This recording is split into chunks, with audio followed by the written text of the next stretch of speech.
یا آپ کے امبو میں اگر کوئی ہیں ان کے ساتھ ہم مل کر کے کام کر سکتے ہیں. تو میری نصیحت یہ ہے، زندگی بھر کا تجربہ ہے کہ مولانا مودودی کی جماعت میں پہلے علماء اس وجہ سے داخل ہوئے تھے، بڑے بڑے اہل حدیث علماء نے ان کو اٹھایا، ان کی جماعت کو، اس وجہ سے کہ انہوں نے جو پہلا اعلان کیا تھا کہ ہماری جماعت اسلامی کی بنیاد کتاب و سنت پر ہے. اس وجہ سے مولانا نذیر احمد صاحب ہمارے استاد، مولانا عبید اللہ رحمانی وغیرہ بھی سب موافق تھے، لیکن جب دیکھا کہ انہوں نے کتاب و سنت کو استعمال کر کے لوگوں کو دھوکہ دیا ہے، میں لفظ جان بوجھ کر کے استعمال کر رہا ہوں، تو سب الگ ہوتے چلے گئے.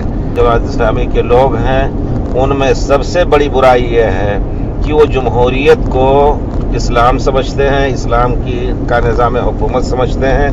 پورے طور پر ان کا یہ سمجھنا غلط ہے. وجہ یہ ہے کہ مولانا مودودی کی تقلید میں مولانا مودودی نے یہ سب باتیں کہی ہیں، اس وجہ سے وہ خالص مقلد، جس طرح کسی اور مذہب اور دین کے مقلد ہوں، یہ لوگ ان کی تقلید میں یہ باتیں رٹتے رہتے ہیں.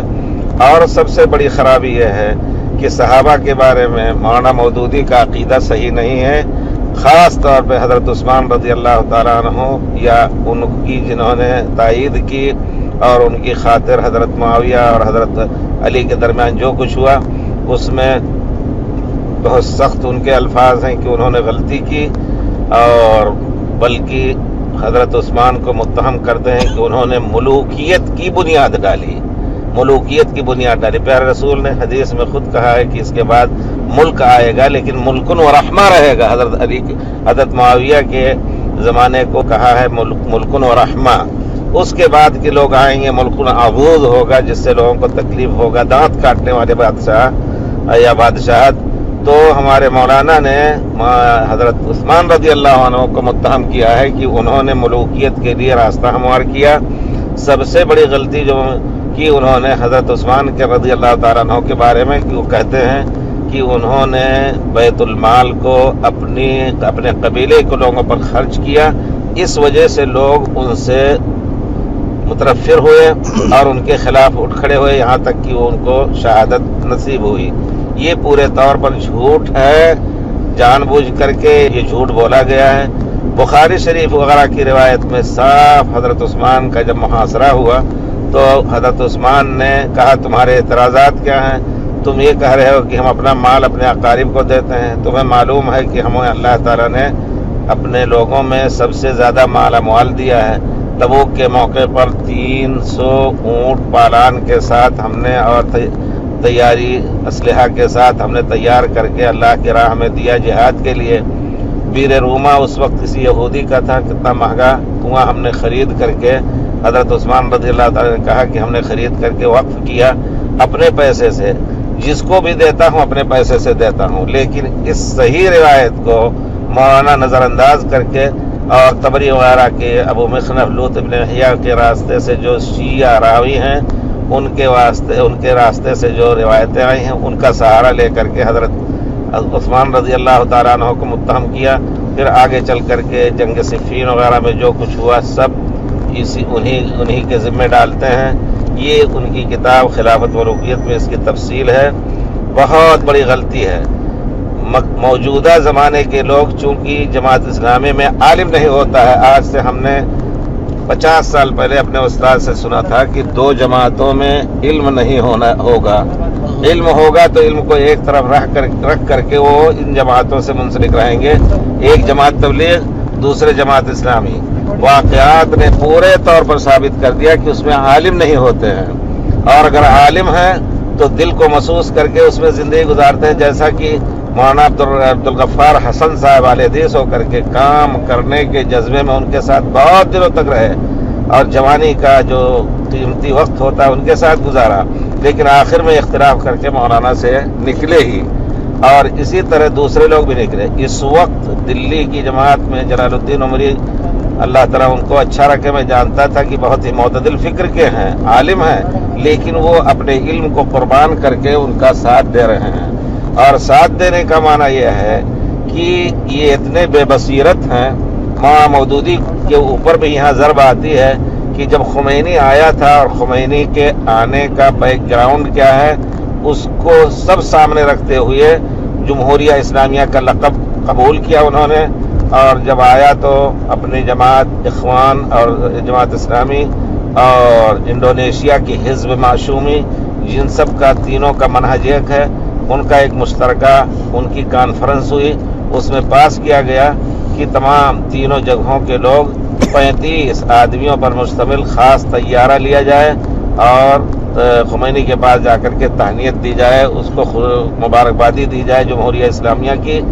گئے اور وہاں مہمانی قبول کی، رہے اور خمینی کو زیادہ سے زیادہ اس کی ہمت افزائی کی.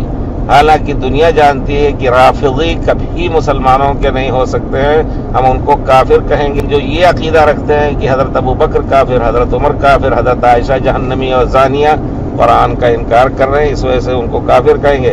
ان کافروں سے اگر آنکھ کھلنے کی بات تھی تو کم سے کم 25 سال پہلے ہی آنکھ کھل جانی چاہیے تھی کہ اس نے آ کر کے کیا دیا قوم کو جمہوریہ اسلامیہ کے نام سے. لیکن اب بھی اتنے بے بصیرت ہیں کہ ان کا ساتھ دے رہے ہیں، اب بھی وہ ان کا ساتھ دے رہے ہیں. اور ابھی جلدی کا قصہ ہے کہ کچھ غدار قسم کے تقیہ کرنے والے اور جماعت اسلامی کے لوگوں نے رافضہ سے تقیہ بھی سیکھا ہے. وہ یہ کہ ظاہر میں حکومت کے، یہاں کی حکومت کے خیر خواہ، اور جب اپنی مجلسوں میں بیٹھتے ہیں تو حکومت کو گالیاں دیتے ہیں. یمن کی جنگ میں حکومت کو کوستے ہیں کہ ناجائز لوگوں کو قتل کر رہے ہیں. یہ اتنے بے بصیرت ہیں، یا یہ کہ ان کو ہماری اس حکومت سے دشمنی ہے. جو قوم رافضہ کو سمجھتی ہے کہ وہ مسلمان ہیں اور ان کے لیے اپنی خواہشیں رکھتی ہے اور ان کے خلاف کوئی چیز نہیں سننا چاہتی، میں سمجھتا ہوں کہ ایسی جماعت کے اندر خیر نہیں ہے. چاہیے آدمی کو اگر وہ اللہ کے لیے کام کرنا چاہتا ہے تو ان کے قریب تک نہ جائے. مولانا مودودی کی کتابوں کا جو تعلق ہے، میں یہ کہوں گا کہ جو زہریلی کتاب ہے اس کا لفظ ہم جان بوجھ کر کے زہریلی استعمال کر رہے ہیں. خلافت ملوکیت کو کوئی نہ پڑھے، بہت گمراہ کتاب ہے. اسی طرح اور دوسری کتاب جس میں خاص طور پہ مولانا مودودی نے حدیث کے بارے میں بہت کچھ شک و شبہات ظاہر کیے ہیں، یہ سب سے بڑی خرابی ہے. اور وہ حدیث کے بارے میں ان کا عقیدہ بہت ہی کمزور ہے، یا حدیث کے بارے میں ان کا منہج بہت ہی برا ہے. اس وجہ سے، ان سب برائیوں کی وجہ سے ہماری نصیحت ہے کہ اول تو جماعت اسلامی کے کارکنوں کو کہ اپنی اصلاح کریں. اگر اصلاح نہیں کر رہے تو ہماری بد دعا ہے کہ اللہ تعالیٰ ان کو آگے نہ بڑھنے دے. اگر ان کو کسی زمانے میں حکومت ملی تو یہ جینے نہیں دیں گے. مولانا مودودی نے اس زمانے میں سیاست کی خاطر، ان کا مقصد اور مطمع نظر سیاست اور حکومت حاصل کرنا ہے، اور حکومت الہیہ کا نام لیتے ہیں، اقامت دین کا نام لیتے ہیں، لیکن دین کو انہوں نے نہیں سمجھا ہے. جو اصل دین ہے عقیدے اور عمل کے اعتبار سے پوری جماعت اسلامی نے، مولانا مودودی نے نہیں سمجھا اور ان کے مقلدین نے نہیں سمجھا. کہا ایک شخص ہے جس کے، ایک مرد ہے جس کے اندر کوئی خوبی نہیں یہ سوائے اس کے کہ مرد ہے. ایک عورت ہے جس کے اندر کوئی برائی نہیں سوائے اس کے کہ عورت ہے، تو ہم اس کی خوبیوں کی وجہ سے اس کو آگے بڑھائیں گے. یہ سب مولانا مودودی کو اوٹ پٹاک باتیں رہی ہیں. اور ہمارے جماعت اسلامی کے مقلدین بیچارے، ہم ان کو مریض کہتے ہیں فکر اور علم کے اعتبار سے، نہ جان کر کے یا جان کر کے کسی مصلحت کے ساتھ، ان کے ساتھ کسی مصلحت کی وجہ سے ان کے ساتھ چپکے ہوئے ہیں اور انہی کی بات دہرا رہے ہیں، چاہے وہ سنت کے بارے میں ہو اور حکومتوں کے بارے میں ہو، خلافت اور ملوکیت کے بارے میں ہو. دوسرے تمام ان کا جو اصل مقصد ہے کسی طرح حکومت ملے کہیں بھی. اخوانیوں نے مصر میں حاصل کیا، لیکن کیا کچھ ہوا، اتنا فساد. اور پھر اس جا کر کے سب سے پہلے مرسی صاحب نے جا کر کے، اور وہ سب ایک ہی فکر کے ہیں، جا کر کے ایران سے میں دورہ کیا اور ان سے اتفاقات کیے بہت کچھ. تو ان سب سے ہمیں معلوم ہوتا ہے کہ ان کو دین کی بصیرت نہیں ہے. اس وجہ سے اگر کوئی شخص اپنی خیر چاہتا ہے تو ہماری نصیحت ہے اللہ کے واسطے ان دلیلوں کو اگر ذہن میں رکھ کر کے اور پھر سوچے تو اس کے لیے جائز ہی نہیں کہ ان کا ساتھ دے یا ان کی ترقی مجلسوں میں بیٹھے یا یہ کہ ان کی باتیں سنیں. دور ہو جائیں اور اللہ کے فضل سے اچھے عقیدے کے لوگوں کے ساتھ بیٹھنے سے انشاءاللہ ان کے علم میں برکت ہوگی، ان کے مال میں برکت ہوگی، ان کا فکر الحمدللہ پاک ہوگا. تو ہمیں سب کو نصیحت ہے یہ جماعت اسلامی کے ساتھ نہ رہیں جو اپنی خیر چاہتے ہیں. اللہ تعالی ہم سب کو سوچ سمجھ دے، سوچ اور سمجھ اچھی دے، تاکہ ہم اپنے دین کو سمجھ سکیں جو اللہ تعالیٰ نے ہم نبی کریم صلی اللہ علیہ وسلم پہ اتارا ہے، دین خالص. الا للہ الدین الخالص.